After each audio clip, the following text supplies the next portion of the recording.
Hi everyone, it's high time here in the show. Today we are interviewing a really important person that's the leader of one of the most powerful nations around the world. And now I have with you Vladimir Putin. It's nice to have you here in the show. Thank you, sir. It's a real pleasure having been invited to the show. Um, Due to coronavirus, I think it's very important that we stay connected, even if it's online. Now that we are talking about coronavirus, if you don't mind asking, of course, why have you decided to reduce the quarantine measurements despite being the third country with most COVID-19 cases in the world? Well, worldwide economy has been affected by the pandemic events. Companies in Russia have been forced to reopen by this crisis. People couldn't hang in there for much longer. That's why we had to reduce the quarantine measurements, so people could get back to their old jobs. Okay, you have a point, but do you consider it right to start going back to normal, considering that you have 7,000 new cases every day? I mean, from my point of view, that's a little bit crazy. Well, if that may be right, it's high time to people to follow their safety measurements by their own. We have provided them sufficient help. If only there was an economic crisis coming, we will help even more. But now times we can't. Okay, so you mentioned economic crisis. I think all each country around the world is suffering the same. And in your case, in Russia, what type of measurements are you going to take for those people that have been left high and dry due to the economic crisis? The people that have no job, the people that have no money. What are you going to do to solve that problem? Well, everyone has been left high and dry in these pandemic events.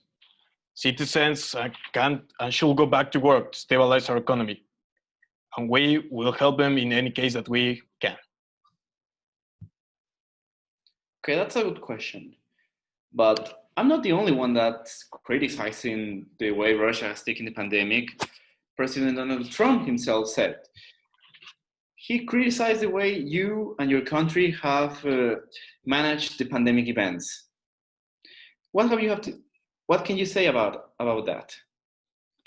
Well, it is common that the good actions are kept in the dark, but whenever a situation is inconvenient, all the others start to gossiping and giving a piece of their mind, even though most of the events are fake news. I would rather not speak more about politics that are basically gossips, please.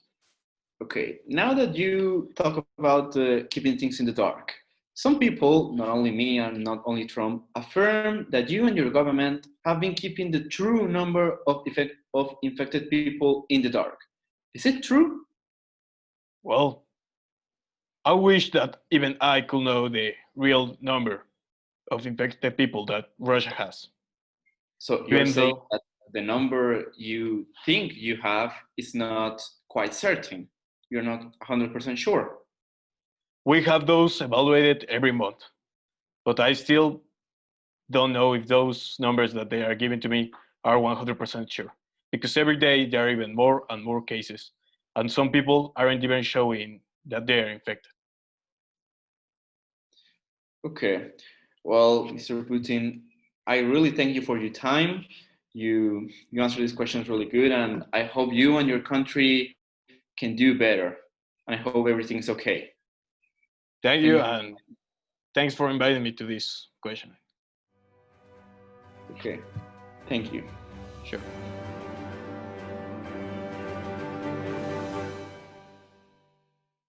Hi, teacher. I just wanted to take a minute in this project to say thank you. Thanks for always giving us good advice, for teaching us really helpful things, for always be there for us, for always push us to do our best. I'm really, really gonna miss you, but I know we are gonna see each other again. See you, teacher. Hey, teacher, just as like Diego did, I also want to thank you for everything you have done for us. It meant the world, and Well, I just said in class what I was thinking about your class and what I have learned, but I mean, it's just not enough, you know. Thank you for everything, and I hope I'll talk to you soon, and I'll show you my progress, and hopefully you will be proud. Thank you for everything.